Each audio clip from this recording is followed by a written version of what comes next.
Do you dare confess your sins before the very waters you have betrayed? Marcus once believed the lake of his hometown was nothing but a stagnant pond for waste, sustaining his family with factory wages. But now, that same lake is slowly killing his son. As fever consumes Elijah, the water's surface suddenly blazes with light, revealing a golden-scaled mermaid, her voice ringing out, stirring every vein in their bodies. Elijah survives, but she does not smile. I will withdraw my healing if you do not restore life to this lake. In the darkness, a forgotten blind old woman raises an ancient song, leading the children in a prayer for the water. Marcus must choose, continue denying the past, or confess his sins to save the entire village.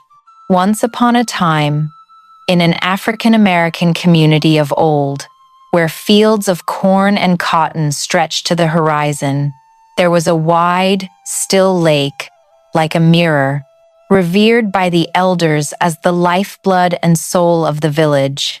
The old ones told stories that, generations ago, the lake was crystal clear, with fish darting beneath its transparent surface, and on full moon nights, people heard a haunting melody rising from its depths, like the whisper of the water's spirit.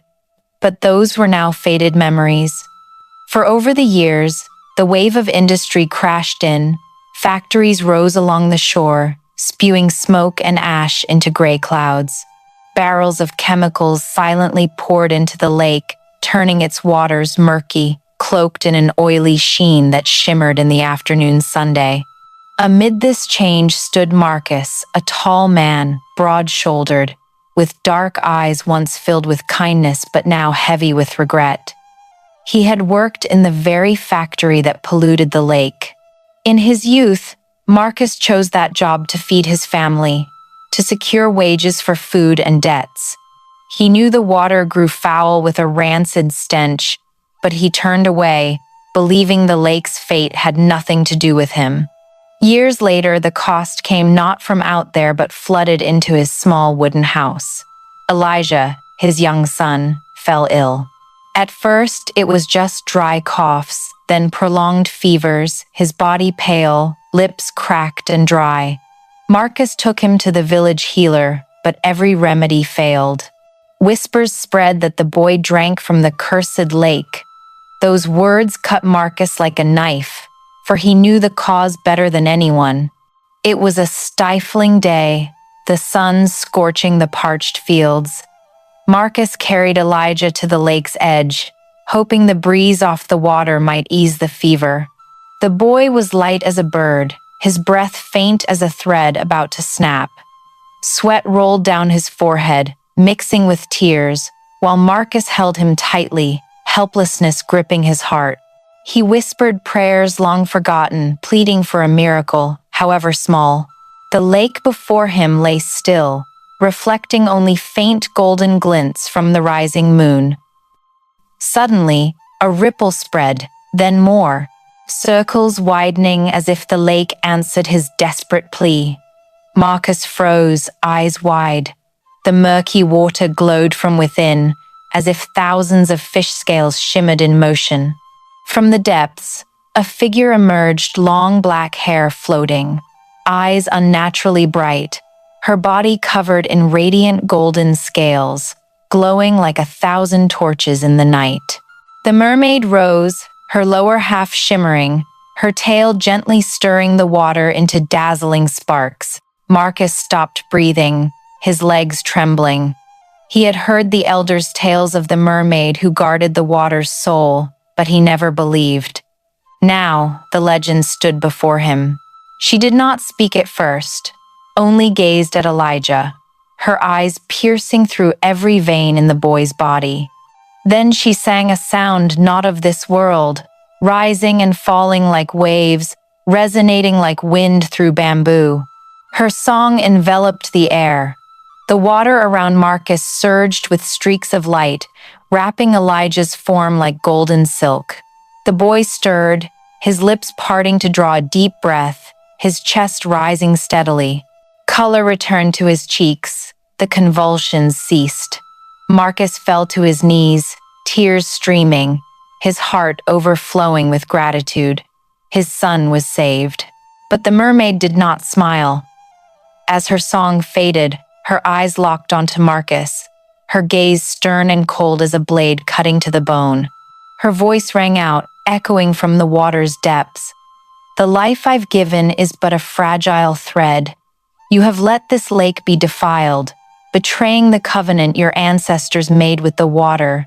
If you do not restore its purity, your blood will fall again, not just once."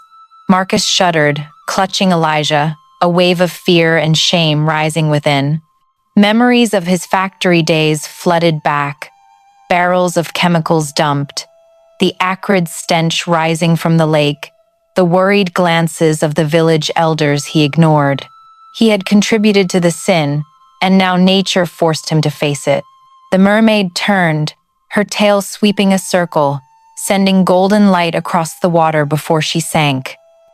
In moments, the lake returned to its dark, murky stillness, as if no miracle had occurred. But in Marcus's arms, Elijah slept soundly, his breathing steady, his body warm again. A new life had been restored. That night, Marcus carried his son home, his mind a storm of turmoil. He knew he couldn't tell anyone what he'd seen. But the mermaid's words echoed in his head. "If you do not restore its purity, the sickness will return." In the village, the early autumn wind whistled through rooftops, carrying the lake's acrid smell. At the far edge, where reeds grew thick, a frail hut trembled in the breeze.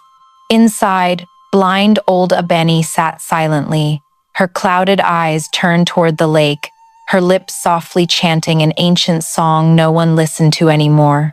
The villagers had long deemed her ominous, avoiding her, but in the night her song wove into the wind, blending with the waves, a secret reply from the water. Marcus didn't know that this song would become the thread guiding his son and the children when the future demanded the community face its past. And before we continue the main story, don't forget to subscribe to the channel and like the video. Oh, and please comment below to let us know where you're watching from. We'd love to hear it. Rumors spread like wildfire. In the days that followed, villagers whispered that Marcus had seen something strange by the lake. Some said he carried Elijah there under the moonlight, and the dying boy was suddenly well.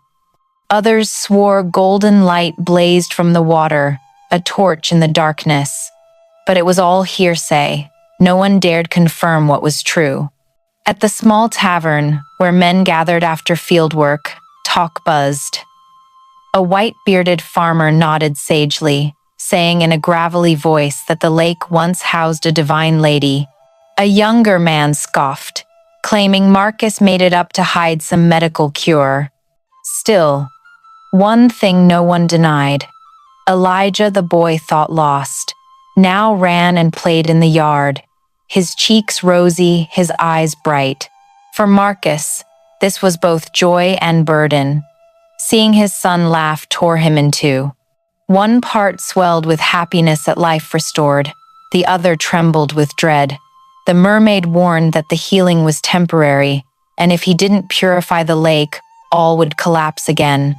On sleepless nights, Marcus stepped onto his porch, staring at the distant lake in the dark. Gusts carried the sour stench of polluted water, mixed with acrid ash, piercing his heart. The golden-scaled mermaid's image haunted him, her eyes like blades piercing the memories he'd tried to bury. While the community debated, one person watched silently blind old Abeni. Her small hut stood where the lake met the reed forest. Daily, village children avoided her, fearing bad omens. Adults looked at her with pity tinged with unease. Her clouded eyes were like dust-covered pearls, but her voice rang clear and long like a bamboo flute. Elijah, now recovered, was drawn to her hut. At first, it was curiosity, for in his dreams, he heard the song from that fateful lakeside night. One afternoon, as the sunset bathed the fields in crimson, Elijah crept to her hut. Strange notes drifted out, light as a breeze but piercing straight to his heart. Inside, Abeni sat facing the lake, her bony hands resting on an old drum. Each tap of her fingers brought forth her song, chanting in an ancient tongue lost to most villagers. It was as if she spoke to the water, recalling things only nature remembered. Elijah stood transfixed. The song wasn't like any hymn from church. It was deep and primal, like water flowing through earth's veins. His young eyes sparkled, sensing an unseen bond between the blind woman and the golden-scaled mermaid he'd seen. The next day, Elijah brought other children. Curious beyond adults, they sat around Abeni. No one mocked, no one ran. In the evening breeze, her song enveloped them, gentle yet weighty. Abeni smiled, her wrinkled face glowing like an oil lamp. She knew it was time to pass on the ancient song, for only children's pure hearts could call the water's spirit. In the village, adults took notice. They were shocked to see children gather at the forgotten hut, their eyes bright, lips mimicking the rhythm.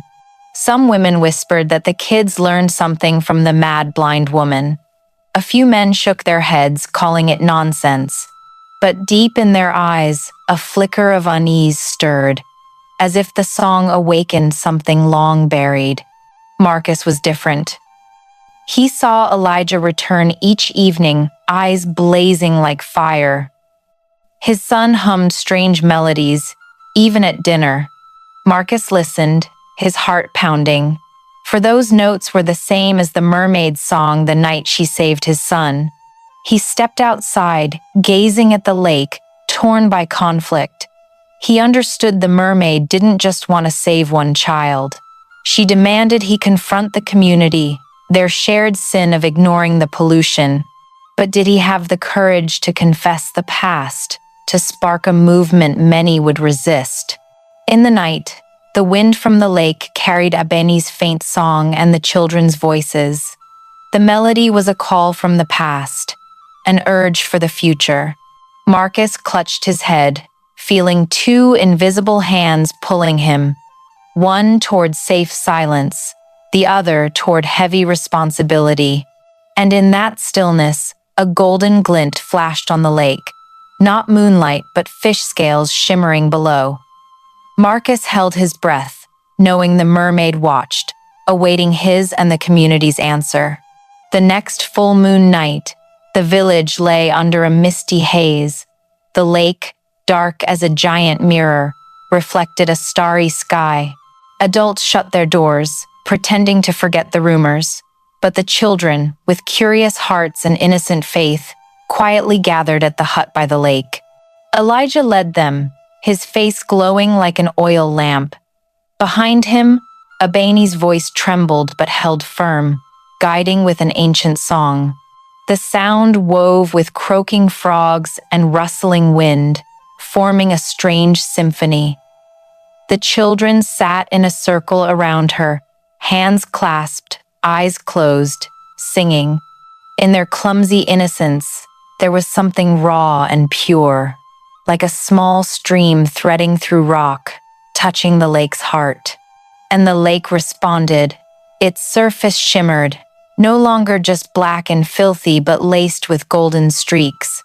Ripples spread, connecting in circles. Then from the depths, light grew, like fire burning upward from the bottom. Marcus stood frozen at the forest's edge, heart pounding. He'd tried to keep his distance, but his feet drew him to the lake. Memories flooded back. Times he dumped chemicals, the lake's stench, the elders' complaints he ignored. He saw himself in the dark, complicit in the crime. At that moment, the lake's surface split with blinding light. The mermaid rose, her golden scales dazzling like 1,000 shattered suns. Her long black hair cascaded, her eyes blazing, reflecting the children's song. Each flick of her tail sent golden waves spreading like a radiant carpet across the lake. The children's song stopped, their eyes wide as the legend took form. Abeni sat still, her blind eyes fixed on the mermaid, her face unsurprised. Perhaps she'd waited for this moment her whole life. The mermaid ignored the children and Abeni. Her gaze pierced Marcus, trembling among the reeds. Her voice echoed, resonant as waves crashing on ancient stone. The children's song has reached me, but it is not enough. You, Marcus, have let this lake become a grave for life. Your hands mixed chemicals into its waters. You betrayed the ancient covenant. Marcus collapsed, hands gripping the earth. Each word struck like a hammer to his chest. Before his eyes, Elijah's illness returned, cracked lips trembling, his small body like a fading candle. Shame surged, heavier than fear. The mermaid continued, her voice thundering yet melodic. Your son's life is now tied to the lakes. If you do not lead this community to restore its purity, I will withdraw my healing. The sickness will return, not just to your son, but to your entire lineage. Elijah looked at his father, eyes shimmering. The boy said nothing, only placed his small hand on Marcus's calloused one, a silent plea. Abeni nodded faintly, her lips finishing the song's final notes, her voice a bridge between humans and the water's spirit. Marcus looked up, sweat streaming down his face. He felt the gaze of the community, not the villagers present, but thousands of ancestors who drank the lake's clear water, who kept the covenant with nature. For a moment, he felt small, exposed before history. The mermaid flicked her tail once more, waves rising like a golden wall, then crashing with a sound like ancient drums. As the light faded, she sank, leaving the lake silent, with only the faint smell of mud and a hint of salt. Silence enveloped them. The children trembled, but their eyes burned with resolve. Elijah whispered like a vow, "Father, we have to do it. If not, I'll get sick again, and all my friends will too." Marcus didn't answer. He stared at the lake, eyes red, his heart a storm of guilt, fear, and a faint spark, a chance to atone, to repair. But to do so, he'd have to face the community people who might turn away, rage, or reject the truth. In the dark, Abeni's fragile song rose again, blending with the wind. The melody, like an invisible thread, reminded Marcus the path ahead wasn't his alone, but the village's, the future's. And before we continue the main story, don't forget to subscribe to the channel and like the video. Oh, and please comment below to let us know where you're watching from. We'd love to hear it. Day after day, the sun rose over the corn and cotton fields, but the village air grew heavier than ever. Marcus's confession sowed seeds of doubt. People whispered as they passed him in the market. Some pointed behind his back. Others shook their heads, seeing him as a bad omen. But beneath that silence, fear crept in. More children began coughing. Some mothers noticed the well water smelled fouler than before. While adults sank into silence and doubt, the children flocked to Abeni. Her lakeside hut became their circle after every afternoon. The old blind woman sat there, silver hair like wisps of smoke, her trembling hands on an ancient wooden drum. Each beat brought forth her song, its sound from her raspy throat mingling with the wind, chilling the children as if calling from a distant past. Elijah was the most enthralled. He sat close, eyes closed, following each word in a tongue he didn't understand. But the melody carved into his heart, sinking his breath with its rhythm. One day, as Abeni sang, Elijah joined in, his clear voice rising, faltering but resonant, like a stream merging with a river. Other children followed, their voices uniting into a strange strength, echoing over the still lake. Passers-by heard it. Some shivered, some frowned in annoyance. A woman with a basket grumbled, "What are those kids singing? Sounds like a call to spirits." But a white-haired elder lingered, eyes distant, whispering, "That's our ancestors' song. I thought it was lost." Marcus watched from afar. He saw Elijah radiant, cheeks flushed, eyes brighter than any child's. Each time he sang, his health seemed to surge. Marcus felt the lake's pulse in that song, the mermaid's echo. He was moved yet terrified. If his son bore the covenant's mark, what would be the cost? One evening, under a low crescent moon, Abeni paused mid-song. She turned her blind face to the children, her voice hoarse but firm. "This song is only the beginning. When the full moon returns, you must sing together by the lake. The children's song will open the door, but only when the whole village joins will the water revive." The children froze, eyes wide.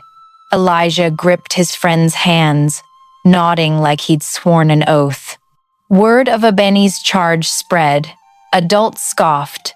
A bunch of kids and a blind woman think they can save the lake? But fear deepened, for the strange illness touched more homes. A girl burned with fever for 3 days, the healer stumped. Mothers panicked, clutching their children, recalling Marcus's warnings. Meanwhile, Marcus lived between two tides. One was the community's rejection, the other, the light in his son. Sleepless nights brought the mermaid's eyes, stern, demanding, uncompromising. He knew he'd soon have to take responsibility.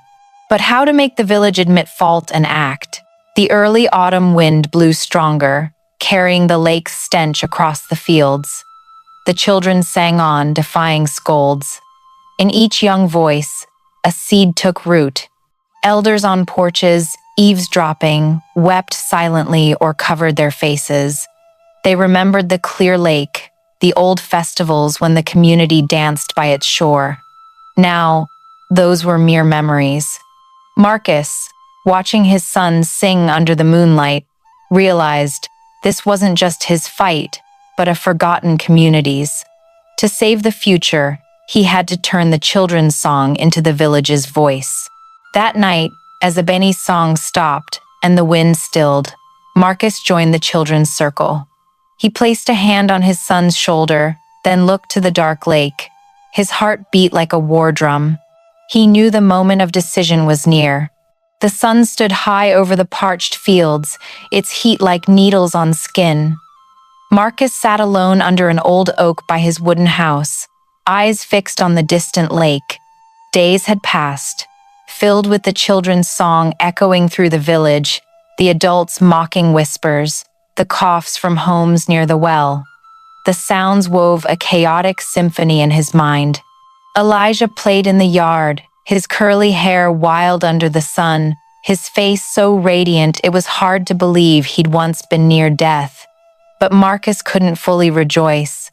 Each smile from his son recalled the mermaid's golden eyes, a reminder that this life was a deferred debt to be reclaimed if her warning was ignored. In fitful sleep, Marcus saw himself back at the factory. Metal clanged, barrels rolled downhill, a choking stench rose. He saw his own hands pull levers, black water flooding the clear lake.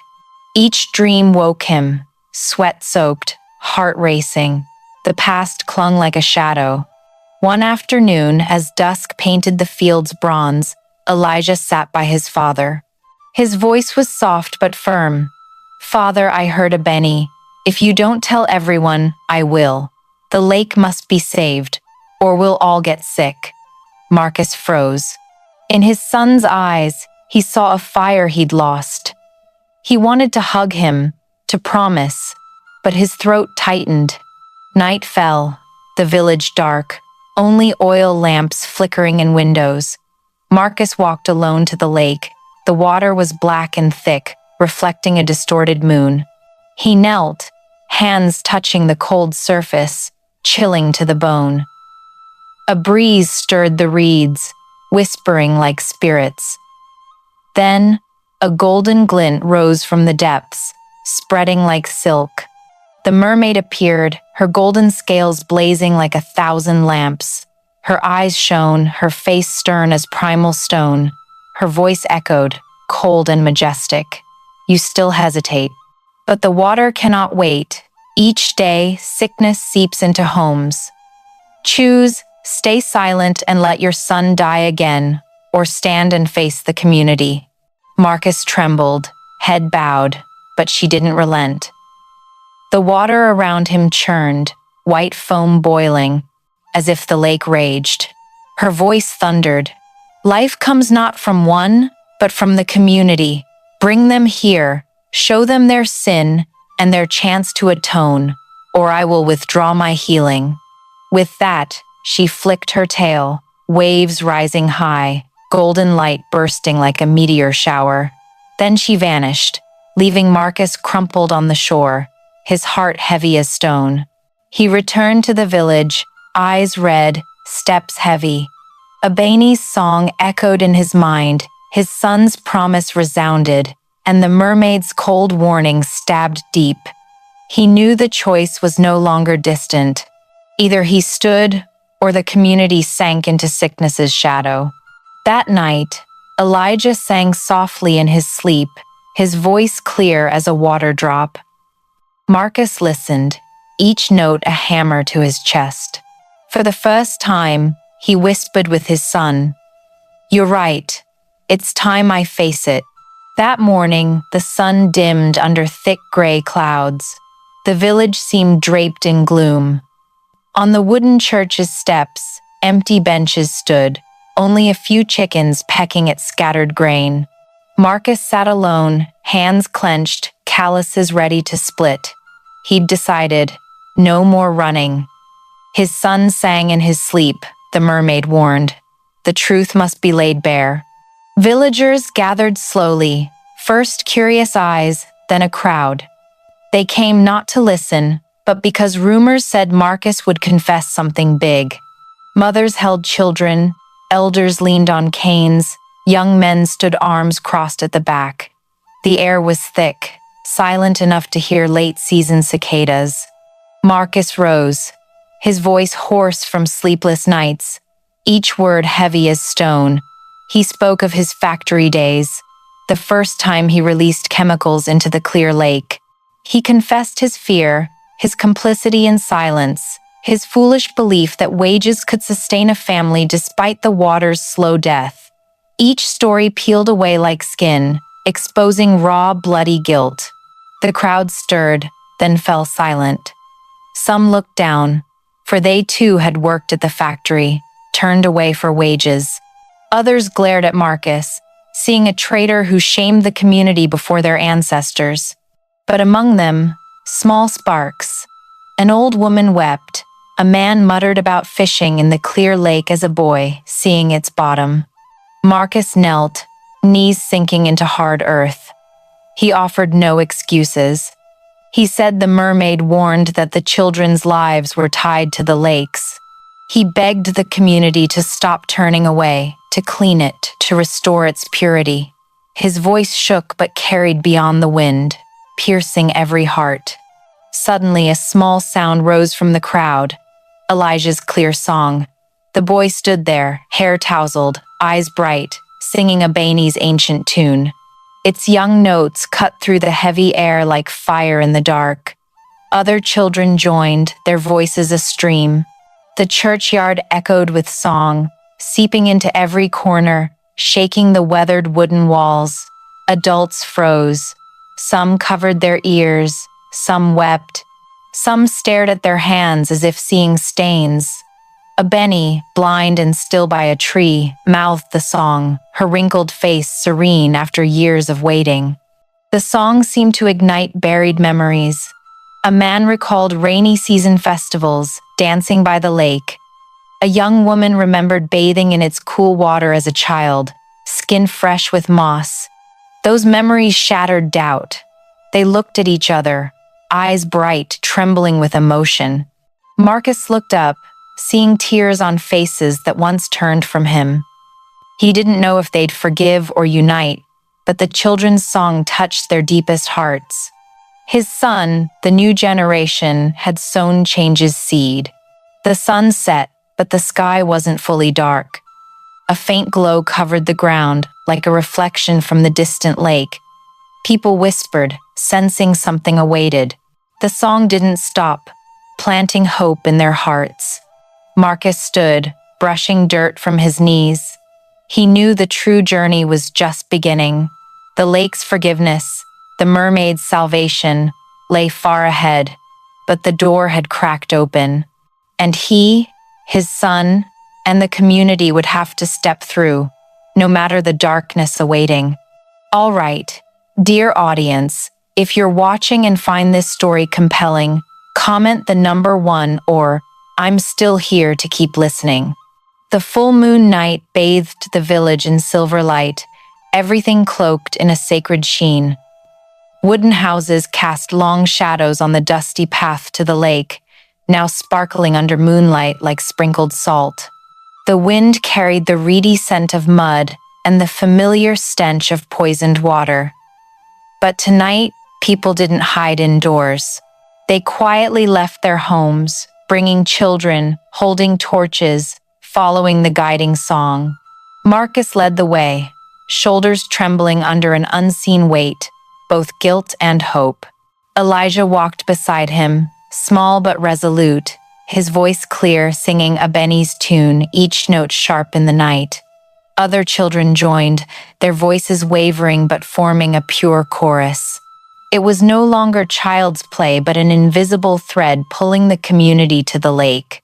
At the shore, the water lay flat as a giant mirror, reflecting hundreds of flickering torches.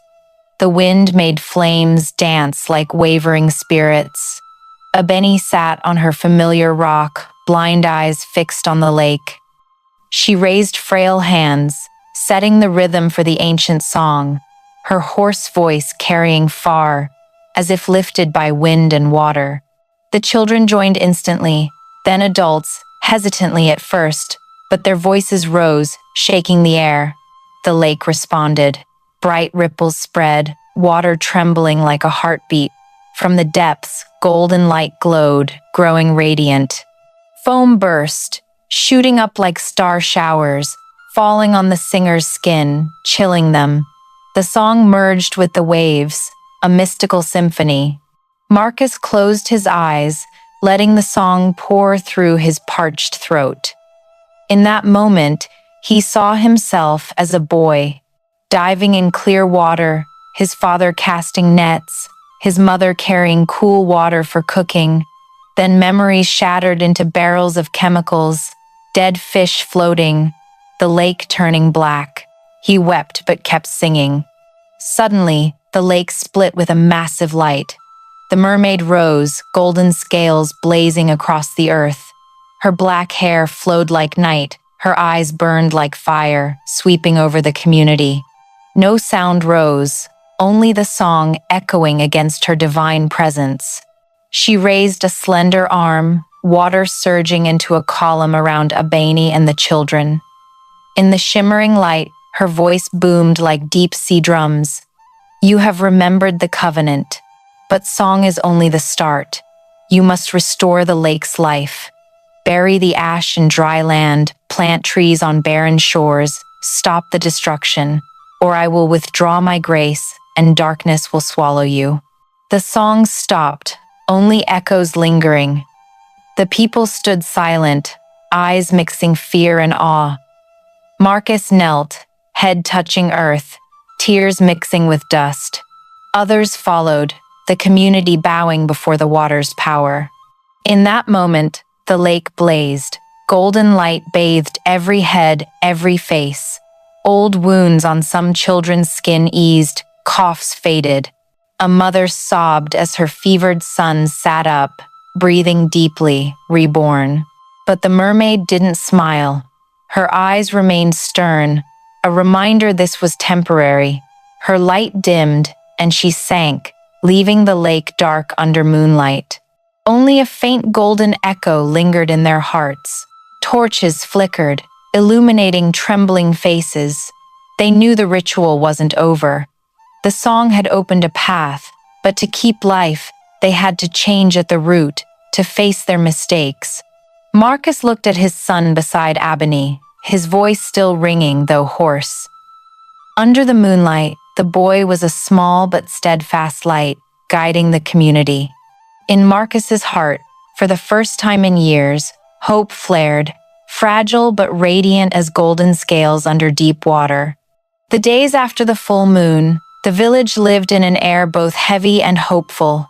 No one dared call it nonsense anymore, for all had seen the golden light burst from the lake and the brief healing of sick children. But that faith didn't instantly turn to action. People hesitated, argued behind closed doors, questioned. Must they really change, or could they wait for another miracle? Marcus, gaunt from sleeplessness, acted first. One morning, he hauled sacks of ash on a wooden cart to a barren plot at the village's edge. The land was cracked, red earth parched, but far from the water. He dug deep, burying layers of black ash, sweat dripping onto the ground. A few villagers watched quietly, at first from afar, then some hands joined, silently shoveling, pushing ash into pits. Meanwhile, Elijah led children planting saplings along the lake. Small hands fumbled, but their eyes shone. They planted each root, watering with scarce buckets from a distant well. Ebony sat nearby, humming the old song, as if weaving a charm to protect the tender green. Not everyone agreed. Former factory workers stood at the edge, frowning. They muttered that halting waste meant losing the village's only income. One threw a stone, growling. Will planting trees fill our bellies? Will singing feed our kids? Tension smoldered, ready to ignite. Marcus heard but didn't respond. He kept shoveling, back bent, pouring guilt into each swing. His silence dulled their taunts. By noon, the ash pits were filled. Saplings stood along the shore, trembling in the wind but proud like flags of a new start. That evening, the wind carried fresh earth mixed with young leaves' scent. In a dream, Marcus saw the mermaid. She appeared in golden water, eyes still stern but less cold. Her voice echoed, "You have begun, but the path is long. Each sapling is a vow. Keep it, or they'll wither like the ash you buried." Marcus woke, heart racing, knowing the challenge wasn't over. The next day, a fierce storm hit. Black clouds hid the sky, wind tore thatched roofs, thunder roared from the lake like giant drums. Rain poured, washing dirt but threatening to uproot the saplings. Children rushed to hold each tree, small hands gripping trembling stems. Elijah fell in the mud but clung to a branch, singing through chattering teeth. Marcus ran to him, lifting his son, hands steadying the tree with him. He looked up, seeing children singing in the rain, voices shaking but strong. A few adults, hesitant at first, joined, securing stakes, shielding trees. Slowly, the community braved the storm, protecting the fragile life. When the storm passed, a faint moon broke through clouds, casting silver on the lake. The saplings stood, soaked but steadfast. Villagers looked at each other, faces mud-streaked, eyes alight with new faith. For the first time, they didn't just sing or pray, they acted to protect. Marcus knelt, touching a sapling's roots, feeling warmth from damp earth. He knew this was just the start, but for the first time in years, he wasn't alone. The community had joined the challenge, and in hardship, a new strength formed. On the lake, a golden flash appeared, then vanished, like a silent blessing from the mermaid. Autumn came slowly, draping the village in faded gold. The saplings along the lake took root, pale green leaves reaching out, swaying as if breathing with the earth. The water remained murky, but not hopeless. Sometimes, at dawn's mist, people saw golden glints rising from the depths, like pulses of life reviving. But the final test wasn't over. News of the village burying ash, halting waste, and defying the factory reached powerful men in the nearby town. One morning, black cars rolled in, dust swirling. A man in a suit, eyes cold as steel, stepped out, bringing threats. If you destroy this income, who'll feed your children? Who'll pay for this betrayal? Fear swept through. Some trembled, heads bowed, ready to compromise. But Marcus stepped forward, calloused hands clenched, voice low and firm. He didn't shout, only recounted what he saw. The lake's golden light, the mermaid's warning, the children's fleeting healing. His voice was a hammer breaking silence, forcing them to recall their temporary grace. The officials smirked, but then Elijah appeared. The boy stepped from the crowd, his gaunt face glowing under the Sunday before. Stunned eyes, he knelt beside a fevered girl who drank from the well. His small hand touched her forehead, lips chanting Abeni's ancient song. A faint golden light flowed from his palm, spreading over her body. In moments her breathing steadied, eyes fluttered open, a weak smile forming. The crowd gasped. No one dared scoff. The girl's mother sobbed, kneeling before Elijah. Those who doubted now stared, eyes mixing awe and hope. They realized the mermaid's gift wasn't just a warning but a mark in their children. Marcus looked at his son, heart tight. He was proud, yet afraid. This healing power was a miracle, but a burden. It made Elijah a guiding light, and light always drew darkness. He recalled the mermaid's words, "If you don't keep the vow, I'll withdraw my grace." This wasn't for one family's comfort, but a test for the community. That night, under a high moon, the village gathered by the lake. Abeni sat in the circle's center, her hoarse voice leading the song. This time, it wasn't just children or a few stragglers, but the whole community singing. The sound echoed, rippling the lake, making it shimmer gold. The sky seemed to tremble under the song's power. From the water, the mermaid rose. Her golden scales blazed, hair flowing like waves. Her eyes swept the community, then fixed on Elijah. Her voice rang, fierce yet tender. "Life has returned, but you are not done. This child bears my mark. Protect him, for darkness will come. The war isn't over, it has just begun." Her words melted into the night, her body sinking, leaving the lake aglow with moonlight. The people knelt, hearts pounding. They were saved, yet tasked with a vast responsibility. Marcus held Elijah, feeling his son's racing heart. He knew the miracle saved his son, but opened a more dangerous path, where darkness would seek to snuff out their small light. In the night wind, the ancient song lingered, mingling with waves, like an overture to an endless battle. The future hung, radiant yet fearsome. The quiet night passed, but the lake's song echoed in every heart. They'd seen saplings take root, golden light bloom on the water, Elijah bear the mark of magic. But they also heard the mermaid's warning. The war had just begun. Marcus returned home, holding his son. For the first time in years, his heart felt lighter, as if some guilt was cleansed. He knew the road ahead wasn't easy, that darkness would come, that sacrifices awaited. But he also knew the community sang together, acted together, and from that, a new strength awoke.